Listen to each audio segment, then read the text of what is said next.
தமிழ்நாடு பாஜகவினுடைய முன்னாள் மாநில தலைவர் அண்ணாமலை கட்சி ஒண்ணு ஆரம்பிச்சிருக்காரு. அத கட்சின்னு சொல்ல முடியாது. இப்போதைக்கு நான் ஒரு இயக்கமா ஆரம்பிக்கிறேன். பிற்காலத்துல அத கட்சியா மாத்தி அடுத்த பொது தேர்தல்ல நிப்பேன் அப்படின்னு சொல்லியிருக்காரு. அந்த இயக்கத்துக்கு வி த லீடர் அப்படின்னு பேரும் வச்சிருக்காரு. அந்த வெப்சைட்ல போய் பார்த்தீங்க அப்படின்னா, கிட்டத்தட்ட 13,00,000க்கும் மேற்பட்டவங்க அதுல போய் சேர்ந்திருக்காங்க. நிறைய பேர் அவருக்கு ஆதரவு குடுக்கிறத ஒரே நாள்ல நம்மளால பார்க்க முடியுது. சரி, இதுல இவ்வளவு பேர் ஆதரவு குடுக்குறாங்களே, இவங்கெல்லாம் யாரு அப்படின்னு நம்ம போய் பார்த்தோம்னா, ஏற்கனவே பாஜகல இருந்தவங்களும், பாஜகவினுடைய கொள்கைகளுக்கு ஆதரவா இருக்கக்கூடிய இளைஞர்களும், பாஜகல இருக்கக்கூடிய ஒரு தரப்பினர் மீது அதிருப்தியில இருக்கக்கூடியவங்களும் தான் அண்ணாமலைக்கு நிறைய ஆதரவு குடுக்குறாங்க அப்படிங்கிறத நம்மளால புரிஞ்சுக்க முடியுது. இப்போ அண்ணாமலையை பொறுத்தவரைக்கும் பார்த்தோம் அப்படின்னா, நம்ம இந்த கல்ட் பாலிடிக்ஸ்ல இருந்து வெளியில வரணும் அப்படின்னு பேசியிருக்காரு. எனக்கு ஏற்கனவே 18 மாசங்களா பாஜகல மிஸ் அண்டர்ஸ்டாண்டிங் இருந்துச்சு. அப்பவே நான் வெளியில வரணும்னு நினைச்சேன். எலெக்ஷன் முடிஞ்சோனே போங்கன்னு சொன்னாங்க அப்படின்னு பேசியிருக்காரு. புதுசா ஒரு ஆட்சி மாற்றத்தை கொண்டு வரணும் அப்படின்னு பேசியிருக்காரு. இவ்வளவு கட்சிகள் புது கட்சிகள் இருந்தாலும் இப்பயும் தமிழ்நாட்டுல ஒரு கட்சி தேவைப்படுது. இளைஞர்களை முன்னேற்றத்துக்கு பாதைக்கு கொண்டு போகணும் அப்படின்னு நிறைய விஷயங்கள் அவர் சொன்னதை நம்மளால பார்க்க முடியுது. சரி, புதுசா ஒரு மனுஷன் இந்த மாதிரி பேசுறாரே அப்படின்னு நம்மளால ஆச்சரியப்படவும் முடியல. ஏன் அப்படின்னா, கடந்த காலங்கள்ல அண்ணாமலையோட வரலாறு அப்படிங்கிறது அப்படிதான் இருக்கு.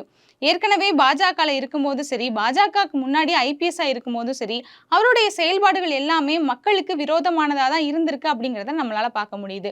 குறிப்பா சொல்லணும் அப்படின்னா, இந்த மைக்கேல்பட்டி மாணவி தற்கொலை வழக்குல கூட அது ஒரு மதமாற்றம் அப்படின்னு ஒரு பொய்யான கருத்தை பரப்பி, அதனால தமிழ்நாட்டுல மத கலவரத்தை உண்டு பண்ண பார்த்ததை நம்மளால பார்க்க முடியுது. அதே மாதிரி இவர் ஆர்எஸ்எஸ்ஐ சேர்ந்தவர் அப்படின்னு நமக்கு தெரியும். பாஜகவினுடைய ஆதரவாளரா இருந்து ஐபிஎஸ்ஆ இருக்கும்போதே ஆதரவாளரா இருந்திருக்காரு. அதுக்கு பிறகு பாஜகல சேர்ந்து மாநில தலைவரா இருந்திருக்காரு. இப்படி எல்லா கட்டத்திலயுமே ஒரு வலதுசாரி பிம்பத்துக்கு பின்னாடி தான், வலதுசாரி பிம்பத்தை முன்னோக்கி எடுத்து செல்லக்கூடியவரா தான் அண்ணாமலை இருந்திருக்காரு. அப்படி இருக்கும்போது தமிழ்நாட்டுக்கு புதிய ஒரு மாற்றத்தை அண்ணாமலையால கொண்டு வர முடியுமா அப்படிங்கிறது மிகப்பெரிய சந்தேகம் தான். நேத்து அண்ணாமலை கட்சி ஆரம்பிக்க போறேன் அப்படின்னு வீடியோ போட்டதுமே சிபிஎம் மாநில செயலாளர் பே. சண்முகம் ஒரு விஷயம் சொல்லியிருப்பாரு. என்ன அப்படின்னா, ஆர்எஸ்எஸ் பாஜக கிட்டத்தட்ட 2500 அமைப்புகளை வழிநடத்திக்கிட்டு இருக்காங்க. அதுல 2501வது அமைப்பு தான் இந்த அண்ணாமலையோட அமைப்பு அப்படின்னு சொல்லியிருக்காரு. நமக்குமே இது பாஜகவினுடைய ஒரு சித்து வேலையா தான் இருக்குமோ அப்படிங்கிறதுல நிறையவே சந்தேகம் எழும்புது. நேத்து வீடியோல பேசின அண்ணாமலை இன்னொரு முக்கியமான விஷயத்த சொல்லியிருப்பாரு. தான் பாஜகல சேரணும்னு முடிவெடுத்ததற்கு பிறகு ரஜினி ஆரம்பிக்க போற கட்சியில சேர்ந்துக்கோங்க அப்படின்னு கேட்டதாகவும், நான் பாஜகல சேர்றதுக்காக முடிவெடுத்துட்டேன், என்னால சேர முடியாதுன்னு அண்ணாமலை சொன்னதாகவும், பிற்காலத்துல அவர் சந்திச்சு அதுக்காக மன்னிப்பு கேட்டதாகவும் அவர் பேசியிருப்பாரு.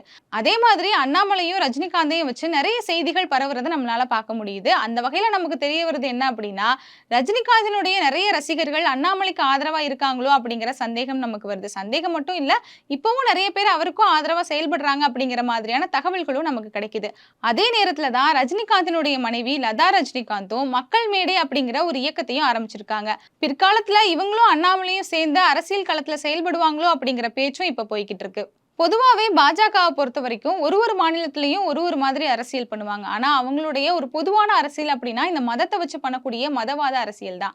அது தமிழ்நாட்டுல எடுபடல அப்படின்னு தமிழ்நாட்டுல இருக்கக்கூடிய மக்கள் கிட்ட தமிழ் பத்தியும் தமிழர்களுடைய உரிமை பத்தியும் பேசினாதான் இங்க காலூன்ற முடியும் அப்படின்னு அண்ணாமலையை இறக்கியிருக்காங்களோ அப்படிங்கிற சந்தேகம் வருது. ஏன் அப்படின்னா, அண்ணாமலை என்ன சொல்றாரு, தமிழர்களுடைய உரிமைக்காக நான் பேசுவேன் அப்படின்னு சொல்லியிருக்காரு. ஆனா என்னைக்குமே தமிழர்களுக்கு உரிமை கொடுக்க கூடாது, தமிழர்களுக்கு ஒரு தனியான எந்த ஒரு தனித்துவமும் இருந்துடக்கூடாது அப்படிங்கிறதுல பாஜக எப்பவுமே உறுதியா இருக்கும். அப்படிப்பட்ட ஒரு பாஜகவினுடைய மாநில தலைவரா இருந்த ஒரு அண்ணாமலை எப்படி தமிழர்களுடைய உரிமையை பத்தி யோசிப்பாரு அப்படிங்கிற சந்தேகமும் நமக்கு வலுவா எழும்புது. ஏன் அப்படின்னா, இப்ப வரைக்கும் அண்ணாமலை பாஜகவினுடைய அந்த வகுப்புவாத கொள்கைகளை தான் இருக்காரு அப்படிங்கிறதுல எந்த ஒரு மாற்று கருத்தும் கிடையாது.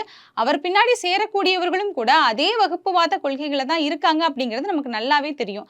அப்படி இருக்கும்போது இவங்க தமிழ்நாட்டுல ஒரு மாற்றமான அரசியலை கொண்டு வர்றதோ இல்ல தமிழர்களுடைய உரிமைக்காக பேசுறது அப்படிங்கிறதெல்லாம் நிச்சயமா நடக்காத ஒரு விஷயம் தான். அண்ணாமலை புதுசா கட்சி ஆரம்பிச்சிருக்கிறதும் சரி, இயக்கமா அதவே நடத்துறதும் சரி, அவர் உண்மையாகவே எந்த நோக்கத்தோட இதை ஆரம்பிச்சிருக்காரு, அவர் பின்னாடி யாரெல்லாம் இருக்காங்க அப்படிங்கிறதெல்லாம் போக போக நமக்கு தெரிய ஆரம்பிக்கும்.